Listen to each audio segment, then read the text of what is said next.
women use mind games. They apply mental games to a man's existence depending on who she thinks you are.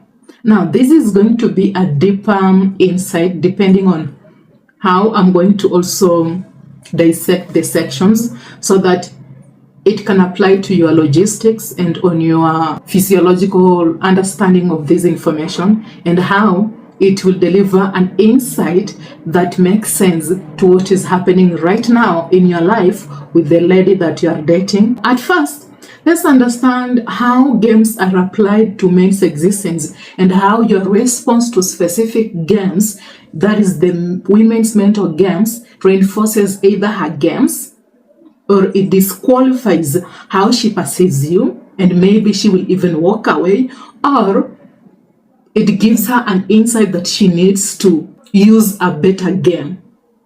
She needs to get better in her game because she's not getting the result that she will get if she could have maybe applied a different game. Now, these games are applied depending on how she was raised, how she has dated in her past relationship, and how she is perceiving reality as at now. That is the events that are happening and how she perceives those events depending on how she was raised. Because if there were some unmet needs and there were uncertainty and she had to cope in a certain way, she will test you so that you can deliver predictability, because that confirms security.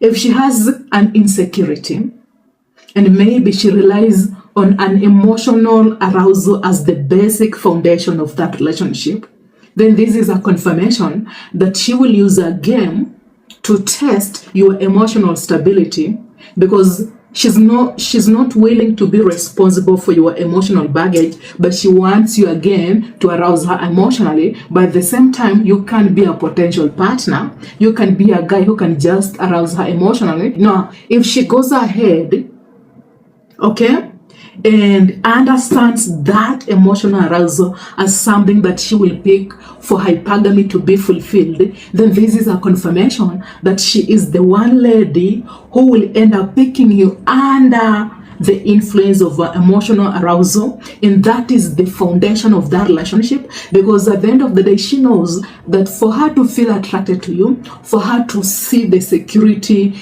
and the predictability in that marriage and relationship, she needs to get an emotional fulfillment, because that is what communicates love or safety. And it might actually be unhealthy, but because she perceives it as healthy, now she will consistently seek, okay, and crave for it, because that is what fulfills what she perceives is a relationship and marriage.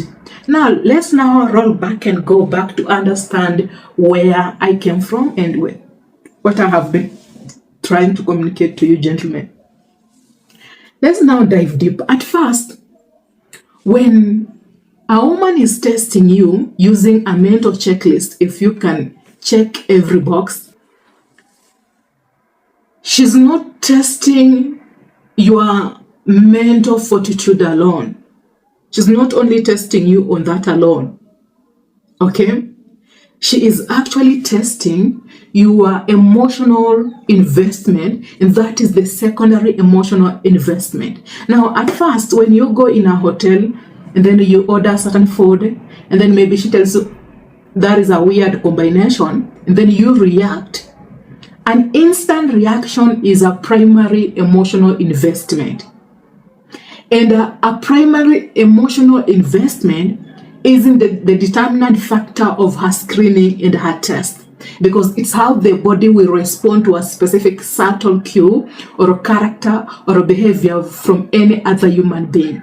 So it's hard for her to even screen that primary emotional reaction, because maybe it's a sensation that will happen in your body, and you won't react to that sensation instantly until you perceive it in a certain way. Now, perceiving it in a certain way, that removes or it reinforces the primary emotional investment to a secondary emotional investment, which is the prolonged emotional investment depending on how we perceive the outside events. This is a confirmation that if we act in a certain way, after we get a specific reaction from someone, or after we react instantly from someone's action, from Hannah's action, maybe you get anxious.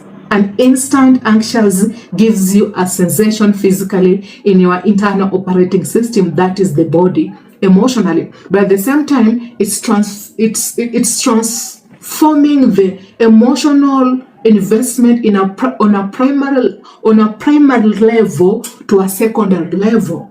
Now, from a primary level, that is to Hannah, she's not aware of that, but the body is aware. That is your body, and it's only aware at the instant level, which is reacting to a specific event instantly, and that is just maybe an emotional arousal, okay, of the body, an instant trigger of the body, and it might feel fear, anxious, or maybe a sensation in a physical state that will happen instantly. Now, at that very moment when it happens instantly, the body will feel a sensation, or maybe you will sweat, or maybe there will be tension. That is the muscle tension. And that is the primary emotional reaction to a specific event, but the body hasn't really categorized it in a certain way. All it knows is just reacting to something it sees as a threat, or it sees as maybe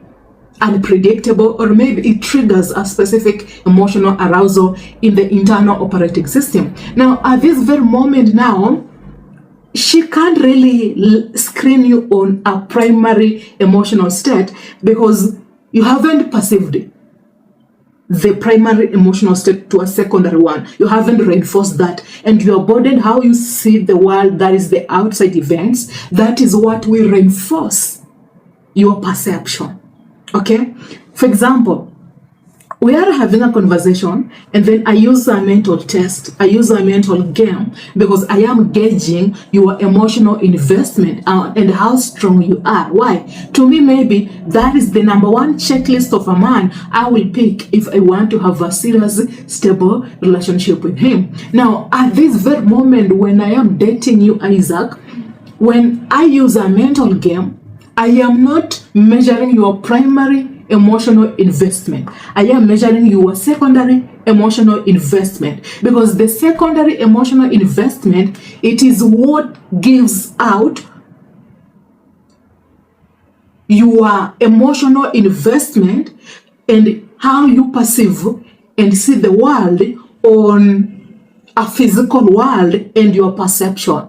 Now, that way I can easily predict you. Because here's the thing, Isaac, when I am having a conversation with you, okay, at this very moment, I do not know that I am testing you, but how you respond to my games and to my tests that I am applying subconsciously, that will give me an insight to categorize and perceive you on a certain way. So if I am measuring your emotional investment, or if you are committed and I can rely on you and you are communicating security, how you will react to my subtle games, maybe I will be provoking you, expecting a specific reaction.